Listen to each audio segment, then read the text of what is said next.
Hello pro Kabaddi fans. Pro Kabaddi season 11లో మన Telugu Titans team చాలా బాగా పర్ఫార్మెన్స్ చేస్తుంది.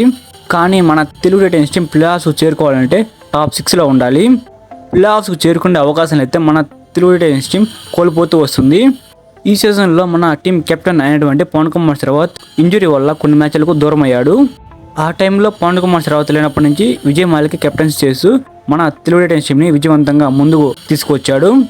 కానీ కొన్ని మ్యాచ్ల్లో మన తెలుగు టైటన్స్ టీం 1-2 పాయింట్స్ తేడాతో ఓడిపోవడం జరిగింది. అలాంటి సమయంలో పవన్ కుమార్ శ్రావత్ లేనటువంటి లోటు అయితే కనపడింది. ఆ టైంలో పవన్ కుమార్ శ్రావత్ కనుక టీంలో కనుక ఉంటే ఆ మ్యాచెస్ కూడా మన తెలుగు టైటన్స్ టీం గెలిచి ఉండేది. అలాంటి సమయంలో పవన్ కుమార్ శ్రావత్ టీంలో లేనందువల్ల మన తెలుగు టైటన్స్ టీం మ్యాచ్ అనేవి ఓడిపోయింది. అందువలన ఈ సీజన్లో మన తెలుగు టైటన్స్ టీం ప్లే ఆఫ్స్కి వెళ్ళేందుకు ఛాన్స్ అనేవి తగ్గుతూ వచ్చాయి. కానీ మన తెలుగు టైటన్స్ టీం ప్లే ఆఫ్స్కి వెళ్ళేందుకు ఇంకా ఛాన్స్ అయితే ఉంది. నేను ఎలా చెప్పగలుగుతున్నానంటే పవన్ కుమార్ శ్రావత్ తిరిగి మళ్ళీ టీంలోకి వచ్చాడు. మన తెలుగు టైటన్స్ టీంకి ఇంకా మ్యాచ్ అనేవి ఉన్నాయి. ఆ మ్యాచ్లో కనుక గెలిస్తే మన తెలుగు టైటన్స్ టీం ఖచ్చితంగా ప్లే ఆఫ్స్కి వెళ్తుంది. సో ఇప్పుడు మనం ఈ వీడియోలో ఏం తెలుసుకుందామంటే ఇక మన తెలుగు టైటన్స్ టీంకి ఎన్ని మ్యాచ్లు మిగిలి ఉన్నాయి, ఆ మ్యాచ్లో కనుక మన తెలుగు టైటన్స్ టీం గెలిస్తే ప్లే ఆఫ్స్కి వెళ్తుందా, ఒకవేళ ఓడిపోతే ప్లే ఆఫ్స్కి వెళ్ళే ఛాన్స్ అనేవి కోల్పోతుందా, అసలు ప్రజెంట్ మన Telugu Titans team points table ఏ పొజిషన్లో ఉంది, ఒకవేళ మిగిలి ఉన్న మ్యాచ్లో గెలిస్తే టాప్ 6లోకి వెళ్ళి ప్లే ఆఫ్స్కి చేరుకుంటుందా, ఈ అన్ని విషయాల గురించి అయితే ఈ వీడియోలో మనం క్లియర్గా మాట్లాడుకుందాం. ఈ వీడియోలో మీరు చాలా ఇన్ఫర్మేషన్ అనేది తెలుసుకుంటారు. ఈ వీడియో అనేది చాలా ఇంట్రెస్టింగ్గా ఉంటుంది. ఎక్కడ కూడా స్కిప్ చేయకుండా చివరి వరకు చూడండి. మన తెలుగు టైటన్స్ టీంకి మ్యాచ్లు ఎన్ని మిగిలి ఉన్నాయని తెలుసుకునే ముందుగా పాయింట్స్ టేబుల్లో మన తెలుగు టైటన్స్ టీం ఏ పొజిషన్లో ఉందనేది తెలుసుకుందాం. పాయింట్స్ టేబుల్లో ఏ టీమ్స్ ఏ పొజిషన్లో ఉన్నాయనేది వరుసగా చూసుకుంటే ప్రో కబడ్డీ సీజన్ 11లో పాయింట్స్ టేబుల్లో మొదటి ప్లేస్లో హర్యానా స్టీలర్స్ టీం ఉంది. ఇప్పటివరకు కూడా హర్యానా స్టీలర్స్ టీం 21 మ్యాచ్లు ఆడితే 15 మ్యాచ్లు గెలిచింది, 6 మ్యాచ్లు ఓడిపోయింది. హర్యానా స్టీలర్స్ టీం అయితే ఆల్రెడీ ప్లే ఆఫ్స్కి క్వాలిఫై అయిపోయింది. అండ్ టాప్ 2 ప్లేస్లో దబన్ ఢిల్లీ కేస్ టీం ఉంది. ఇప్పటివరకు కూడా దబన్ ఢిల్లీ కేస్ టీం 20 మ్యాచ్లు ఆడితే 11 మ్యాచ్లు గెలిచింది, 5 మ్యాచ్లు ఓడిపోయింది, 4 మ్యాచ్లు టైగా ముగించుకుంది. దబన్ ఢిల్లీ కేస్ టీం కూడా ప్లే ఆఫ్స్కి క్వాలిఫై అయిపోయింది. అండ్ థర్డ్ ప్లేస్లో యూపీ యోధర్స్ టీం ఉంది. 20 మ్యాచ్లు ఆడితే 11 మ్యాచ్లు గెలిచింది, 6 మ్యాచ్లు ఓడిపోయింది, 3 మ్యాచ్లు టైగా ముగించుకుంది. యూపీ యోధర్స్ టీం అయితే ఇంకా ప్లే ఆఫ్స్కి క్వాలిఫై అవ్వలేదు. అండ్ ఫోర్త్ ప్లేస్లో పట్నా పైరేట్స్ టీం ఉంది. 19 మ్యాచ్లు ఆడితే 12 మ్యాచ్లు గెలిచింది, 6 మ్యాచ్లు ఓడిపోయింది, 1 మ్యాచ్ టైగా ముగించుకుంది. పట్నా పైరేట్స్ టీం కూడా ఇంకా ప్లే ఆఫ్స్కి అయితే క్వాలిఫై అవ్వలేదు. అండ్ ఫిఫ్త్ ప్లేస్లో జైపూర్ పింక్ పంథర్స్ టీం ఉంది. 20 మ్యాచ్లు ఆడితే 11 మ్యాచ్లు గెలిచింది, 7 మ్యాచ్లు ఓడిపోయింది, 2 మ్యాచ్లు టైగా ముగించుకుంది. అండ్ సిక్స్త్ ప్లేస్లో ఇమంబా టీం ఉంది. 19 మ్యాచ్లు ఆడితే 10 మ్యాచ్లు గెలిచింది, 7 మ్యాచ్లు ఓడిపోయింది, 2 మ్యాచ్లు టైగా ముగించుకుంది. అండ్ సెవెంత్ ప్లేస్లో మన తెలుగు టైటన్స్ టీం అయితే ఉంది. 20 మ్యాచ్లు ఆడితే 11 మ్యాచ్లు గెలిచింది, 9 మ్యాచ్లు ఓడిపోయింది. మన తెలుగు టైటన్స్ టీం అయితే సెవెంత్ పొజిషన్ అయితే ఉందన్నమాట. ఎయిత్ ప్లేస్లో పునేరి పల్టన్స్ టీం ఉంది. 20 మ్యాచ్లు ఆడితే 8 మ్యాచ్లు గెలిచింది, 9 మ్యాచ్లు ఓడిపోయింది, 3 మ్యాచ్లు టైగా ముగించుకుంది. అండ్ నైన్త్ ప్లేస్లో తమిళ తలవాస్ టీం ఉంది.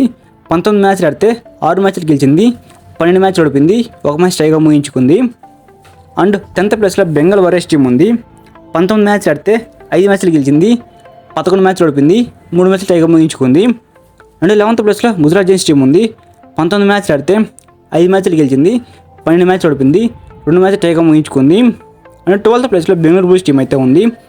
20 మ్యాచ్లు ఆడితే 2 మ్యాచ్లు గెలిచింది, 17 మ్యాచ్లు ఓడిపోయింది, 1 మ్యాచ్ టైగా ముగించుకుంది. బెంగళూరు బుల్స్ టీం అయితే ఈ ప్రో కబడ్డీ సీజన్ 11లో ఎలిమినేట్ అయితే అయిపోవడం జరిగింది.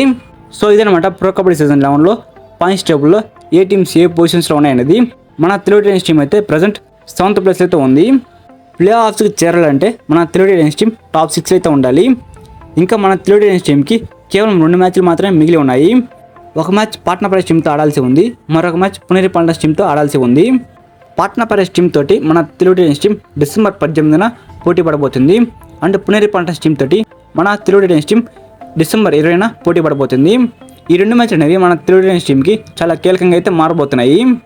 ఈ 2 మ్యాచ్ల్లో మన తెలుగు టైటన్స్ టీం ఖచ్చితంగా గెలిస్తేనే ప్లే ఆఫ్స్కు చేరుకుంటుంది. ఒకవేళ ఈ 2 మ్యాచ్ల్లో 1 మ్యాచ్ ఓడిపోయినా కానీ మన తెలుగు టైటన్స్ టీం ప్లే ఆఫ్స్కి వెళ్ళేందుకు ఛాన్స్ అయితే కోల్పోతుంది. కానీ మరొక ఛాన్స్ అయితే ఉందన్నమాట. అదేమిటంటే ఒక మ్యాచ్ మన తెలుగు టైటన్స్ టీం గెలిచి మరొక మ్యాచ్ ఓడిపోయినా కానీ ఈ రిమైనింగ్ టీమ్స్ మీద డిపెండ్ అయ్యే అవకాశం ఉంది. పాయింట్స్ టేబుల్లో 6th పొజిషన్లో ఇమంబా టీం ఉంది. ఇమంబా టీంకి ఇంకా 3 మ్యాచ్లు అయితే మిగిలి ఉన్నాయి. ఈ 3 మ్యాచ్లు కనుక ఇమంబా టీం ఓడిపోతే మన తెలుగు టైటన్స్ టీం 6th పొజిషన్లోకి వెళ్ళే అవకాశం ఉంది. అప్పుడు మన తెలుగు టైటన్స్ టీం ప్లే ఆఫ్స్కి క్వాలిఫై అయ్యే ఛాన్స్ అయితే ఉంది. నేనైతే అదే కోరుకుంటున్నాను. మన తెలుగు టైటన్స్ టీంకి మిగిలి ఉన్న 2 మ్యాచ్ల్లో గెలిచి ఈ ముంబై టీంకి మిగిలి ఉన్న 3 మ్యాచ్ల్లో కనుక ఓడిపోతే మన తెలుగు టైటన్స్ టీం తప్పకుండా ప్లే ఆఫ్స్కి క్వాలిఫై అవ్వాలని కోరుకుంటున్నాను. అండ్ పవన్ కుమార్ తర్వాత ఎలాగో తిరిగి టీంలోకి వచ్చాడు కాబట్టి మన తెలుగు టైటన్స్ టీంని ఖచ్చితంగా గెలిపిస్తాడు ఆ నమ్మకం అయితే నాకుంది. సో అది కాక ఈ సీజన్లో పాట్నా పైరేట్స్ టీం అయితే చాలా స్ట్రాంగ్గా ఉంది. పాట్నా పైరేట్స్ రైడర్స్ అనేటువంటి దేవాంగ్ అండ్ అయన్ ఈ సీజన్లో మంచి ఫామ్లో ఉన్నారు. వాళ్ళిద్దరిని కనుక మన తెలుగు టైటన్స్ డిఫెన్స్ కంట్రోల్ చేయగలిగితే పాట్నా పైరేట్స్ టీంతో మ్యాచ్లో మన తెలుగు టైటన్స్ టీం ఖచ్చితంగా విజయం సాధిస్తుంది. సో అదేవిధంగా పుణేర్ పాండ్యాస్ టీం మీద కూడా విజయం సాధించి ప్లే ఆఫ్స్కి వెళ్ళి ఈ సీజన్లో ఎలాగైనా మన తెలుగు టైటన్స్ టీంకి ట్రోఫీని సాధించాలని కోరుకుంటున్నాను. సో ఇదిగా ఈ వీడియో అయితే ఈ సీజన్లో మన తెలుగు టైటన్స్ టీం ప్లే ఆఫ్స్కి చేరుకుంటుందా లేదా మీ అభిప్రాయం అయితే కింద కామెంట్ చేయండి. సో ఈ వీడియో కనుక మీకు నచ్చినట్లయితే వీడియోకి లైక్ చేసి సో ఇలానే మీరు డైలీ కబడ్డీ ఇన్ఫర్మేషన్ అనేది తెలుసుకోవాలంటే మన ఛానల్ని సబ్స్క్రైబ్ చేసుకొని పక్కన ఉన్న బెల్ సింబల్ ఆన్లో పెట్టుకోండి. Thank you for watching my video. Have a nice day guys.